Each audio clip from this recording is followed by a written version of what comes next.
Taste the Daily.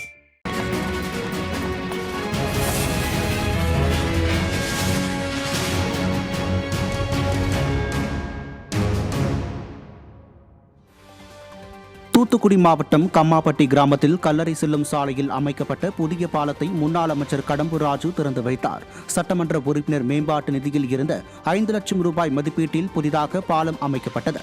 அவற்றை மக்கள் பயன்பாட்டிற்காக முன்னாள் அமைச்சரும் கோவில்பட்டி சட்டமன்ற உறுப்பினருமான கடம்பூர் ராஜு திறந்து வைத்து கிராம மக்களுக்கு இனிப்புகளை வழங்கினார். இந்நிகழ்ச்சிகளில் கழக நிர்வாகிகள் பலர் பங்கேற்றனர். பெருந்தலைவர் காமராஜரின் 50வது நினைவு தினத்தை ஒட்டி குமரி கிழக்கு மாவட்ட அதிமுக சார்பில் வேப்பமூடு சந்திப்பில் உள்ள காமராஜர் சிலைக்கு மாலை அணிவித்து மரியாதை செலுத்தப்பட்டது. குமரி கிழக்கு மாவட்ட கழக செயலாளரும் கன்னியாகுமரி சட்டமன்ற உறுப்பினருமான என் தலபாய் சுந்தரம் தலைமையில் அதிமுகவினர் மாலை அணிவித்து மரியாதை செலுத்தினர். இதில் கழக அமைப்பு செயலாளரும் முன்னாள் அமைச்சருமான KT பச்சைமால் உள்ளிட்ட ஏராளமான கழக நிர்வாகிகள் கலந்து கொண்டனர். ராணிப்பேட்டை மாவட்டம் அரக்கோணம் அருகே கீழாந்தூர் பகுதியில் ஏரி நிரம்பி கடவாசல் வழியாக வெளியேறும் உபரி நீரால் சாலைகள் சேதமடைவதால் உயர்மட்ட மேம்பாலம் அமைக்க வேண்டும் என அதிமுக சட்டமன்ற உறுப்பினர் சு. ரவி வலியுறுத்தியுள்ளார். குண்டும் குழியுமாக காணப்படும் சாலையை நேரில் பார்வையிட்ட பின்னர் செய்தியாளர்களை சந்தித்த அவர் பொதுமக்கள், விவசாயிகள் மற்றும் பள்ளி மாணவர்களின் நலனை கருத்தில் கொண்டு உடனடியாக உயர்மட்ட மேம்பாலம் அமைக்க நடவடிக்கை எடுக்க வேண்டும் என திருவள்ளூர் ராணிப்பேட்டை மாவட்ட ஆட்சியரை வலியுறுத்தினார். இந்த ஆய்வின் போது கழக நிர்வாகிகள் மற்றும் பொதுமக்கள் ஏராளமானோர் உடன் இருந்தனர்.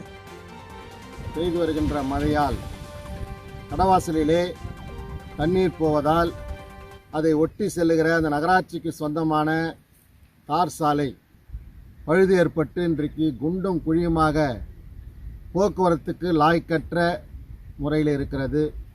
பேருந்துகளும் போக முடியவில்லை. மாணவிகள், விவசாயிகள் எல்லாம் செல்ல முடியாத ஒரு சூழ்நிலை இருக்கிறது. ஆகவே உடனடியாக நம்முடைய ராணிப்பேட்டை பொதுப்பணித்துறை அதிகாரிகளும் திருத்தணி நகராட்சி ஆணையாளர் அனைவரும் இந்த இடத்தை பார்வையிட்டு உடனடியாக இந்த பழுதடைந்த சாலையை சீரமைத்து தர வேண்டும் என்று நான் கோரிக்கை வைக்கின்றேன். செங்கல்பட்டு மாவட்டம் திருப்போரூர் அதிமுக வடக்கு ஒன்றியத்திற்கு உட்பட்ட கானத்தூர், முட்டுக்காடு, கோவலம் ஆகிய பகுதிகளில் வாக்குச்சாவடி முகவர்கள் ஆலோசனைக் கூட்டம் நடைபெற்றது. திருப்போரூர் அதிமுக வடக்கு ஒன்றிய கழக செயலாளர் தையூர் S. குமரவேல் ஏற்பாட்டில் நடைபெற்ற ஆலோசனைக் கூட்டத்தில் செங்கல்பட்டு கிழக்கு மாவட்ட கழக செயலாளர் திருக்கழுக்குன்றம் S. ஆறுமுகம், மாநிலங்களவை உறுப்பினர் ம. தனபால் உள்ளிட்டோர் கலந்து கொண்டு வாக்குச்சாவடி முகவர்களுக்கு ஆலோசனைகளை வழங்கினர். இதில் கழக நிர்வாகிகள் ஏராளமானோர் கலந்து கொண்டனர். சென்னை ஐயப்பந்தாங்கலில் அதிமுக சார்பில் திண்ணை பிரச்சாரம் நடைபெற்றது. சென்னை புறநகர் மாவட்ட கழக செயலாளர் KP கந்தன் பங்கேற்ற பிரச்சாரத்திற்கான ஏற்பாட்டை ஒன்றிய செயலாளர் பூபதி செய்திருந்தார். அம்மா பேரவை மாவட்ட செயலாளர் கபாலீஸ்வரன், ஒன்றிய கழக செயலாளர் இயேசுபாதம் உள்ளிட்ட கழக நிர்வாகிகள் பலர் பங்கேற்ற இந்நிகழ்வில் அதிமுக அரசின் சாதனைகளும் திமுக அரசின் அவலங்களையும் விளக்கி கூறும் பிரசுரங்கள் மக்களுக்கு வழங்கப்பட்டது. கடலூர் மாவட்டம் தீர்த்தம்பாளையம் கிராமத்தைச் சேர்ந்த பாமக உள்ளிட்ட பல்வேறு மாற்றுக் கட்சிகளைச் சேர்ந்த 25க்கும் மேற்பட்டோர் அக்கட்சிகளில் இருந்து விலகி அதிமுகவில் இணைந்தனர்.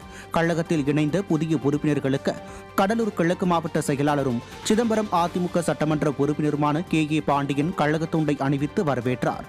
இந்நிகழ்வில் முன்னாள் அமைச்சர் செல்வி ராமஜெயம் உள்பட கழக நிர்வாகிகள் பலர் உடன் இருந்தனர். விருதுநகர் மாவட்டம் ஸ்ரீவில்லிபுத்தூர் அருகே JJ நகர் பகுதியில் 16 லட்சம் ரூபாய் மதிப்பீட்டில் புதிய தார் சாலை அமைக்கும் பணிகள் பூமி பூஜையுடன் தொடங்கப்பட்டது. சட்டமன்ற உறுப்பினர் தொகுதி மேம்பாட்டு நிதியில் இருந்த 16 லட்சம் ரூபாய் மதிப்பில் புதிய தார் சாலை அமைக்கும் பணிகளை பூமி பூஜை செய்து அதிமுக சட்டமன்ற உறுப்பினர் மான்ராஜ் தொடங்கி வைத்தார். இதில் கழக நிர்வாகிகள், தொண்டர்கள், பொதுமக்கள் ஏராளமானோர் கலந்து கொண்டனர்.